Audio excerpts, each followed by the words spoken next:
ऐसे ऋषि जिन्होंने प्रेम में धोखा मिलने पर कठोर तपस्या की और पड़ गया धरती पर अकाल। हिंदू पौराणिक कथाओं में कई महान ऋषियों की कहानियां पढ़ने और सुनने को मिलती हैं।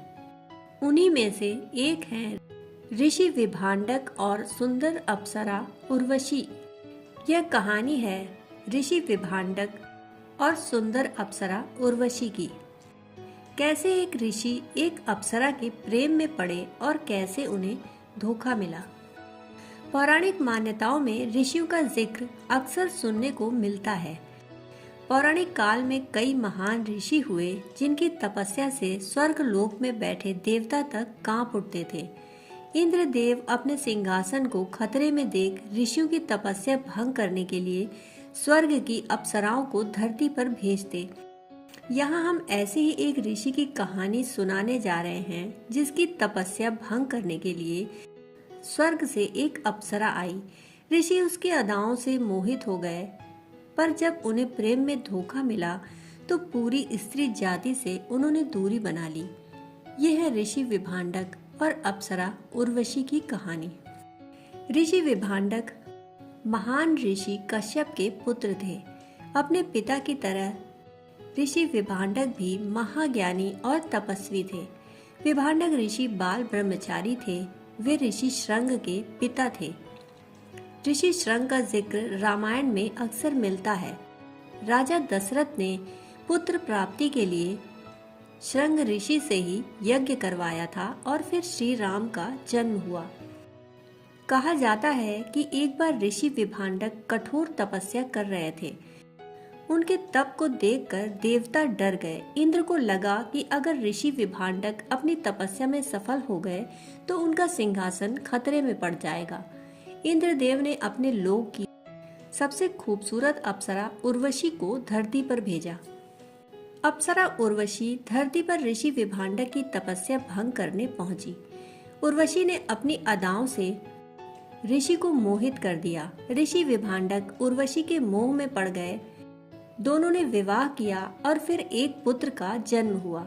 यही पुत्र आगे जाकर महान ऋषि श्रंग के रूप में जाना गया। पुत्र के जन्म के बाद उर्वशी वापस स्वर्ग चली गई। इससे ऋषि विभांडक को धक्का लगा।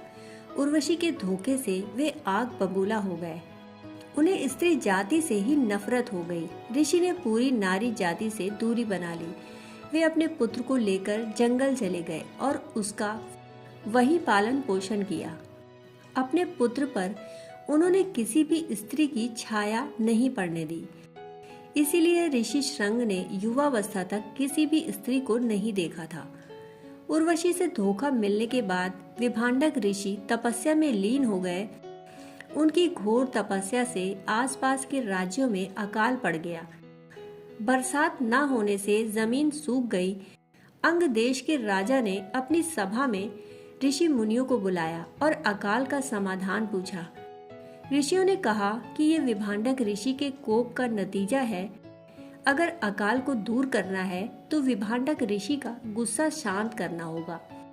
ऋषियों ने राजा से कहा कि अगर वह विभांडक ऋषि के पुत्र ऋषि श्रंग को किसी तरह जंगल से बाहर निकालने में सफल हो जाते हैं तो अकाल का समाधान हो जाएगा।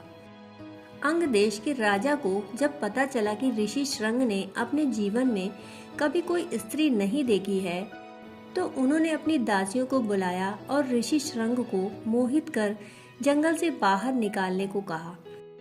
दासियां जंगल में गईं और ऋषि श्रंग को अपने जाल में फंसाकर नगर में ले आईं। विभांडक ऋषि को जब पता चला तो उन्हें गुस्सा आया और वे अंग देश के राजा के महल पहुंच गए।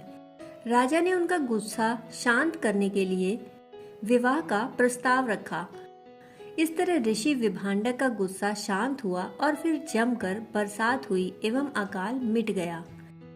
अंग देश के राजा ने जिस कन्या का विवाह ऋषि श्रंग से कराया वह असल में अयोध्या के राजा दशरथ और उनकी रानी कौशल्या की बेटी थी, यानी कि शांता भगवान श्री राम की बहन थी। दोस्तों, कहानी सुनने के लिए आप सभी का बहुत बहुत आभार। फिर मिलते हैं ऐसी ही एक कहानी के साथ। तब तक के लिए धन्यवाद।